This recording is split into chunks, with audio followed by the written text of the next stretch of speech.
দিচ্ছে এগুলো। আমার প্রবলেম ছিল, আমি বালিচক থেকে আসছি। রাজীব পাত্র, बाड़ी बालीचौक। बालीचौक मिदनापुर में आते हैं sir. Yes sir. Midnapore Balichowk से आए हुए हैं। अच्छा, আমার কোনো প্রবলেমের জন্য আমার শারীরিক একটা অসুবিধা হয়, প্রবলেম হয়, যেন হিমোগ্লোবিন আমার নেমে 2 চলে আসে। আপনি এই রিপোর্টটা দেখুন। ওকে ওকে, আপনি বলতে যান, আপনার তো আছে, আমরা টাইম ওয়েস্ট করছি না, 2 এসে যায়, আমরা দেখে নেব সেটা। মানে 4 জুলাই মানে 4 জুলাইতে আমার হিমোগ্লোবিন 2 চলে আসে।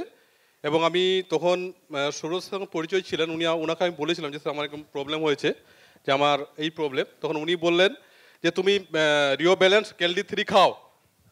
আমি কিন্তু চালু করি, তারপর আমি কিছু আবার একদিনের পর ডাক্তারবাবু আবার বলেন যে আবার টেস্ট করুন ব্লাডটা একদিনের পর, তারপর হিমোগ্লোবিন 3 থেকে হয়ে যায় 2। ভুল, প্রথমে টেস্ট করেছিলাম 4 জুলাই 3 ছিল, 6 জুলাই হিমোগ্লোবিন 2 নেমে যায়। এবং তারপরে আমি ডক্টর কিছু মেডিসিন দেয়, সঙ্গে আমি কেলডি 3 রিও ব্যালেন্স দুটোই কিন্তু চালাই।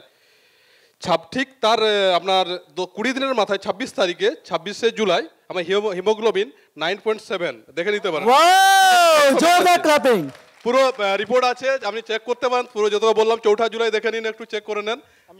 ঠিক আছে, আপনি দেখে নেবেন। আমি এখন বলে দেবো কিন্তু যে অ্যাকচুয়ালি আজকে আমি রিএচআর না থাকলে হয়তো খুব অসুবিধায় পড়তাম, নাহলে হয়তো ডাক্তারবাবু ওনাকে বলছে যে মারা যাবি, বাঁচবি না। ঠিক আছে, 20 দিনের মধ্যে যে হিমোগ্লোবিন 2 থেকে যে 10-এ চলে আসলো, আমি আর চেক করিনি এখনো পর্যন্ত। জানি যে যেহেতু খাচ্ছি হিমোগ্লোবিন 12-13 হয়ে গেছে। থ্যাংক ইউ রিএচআর, যে আজকে রিএচআর আছে বলে আজকে আমি বেঁচে আছি, এটা বলতে গেলেই চলে, কারণ আমি প্রমাণিত নিজের থেকে। প্রত্যেকে ইউজ করুন, অপরকে ইউজ করান, রেজাল্ট পাবেন, এবং অবশ্যই কাজ তো আমরা অবশ্যই বাড়াতে পারবো। Thank you sir. एक्चुअली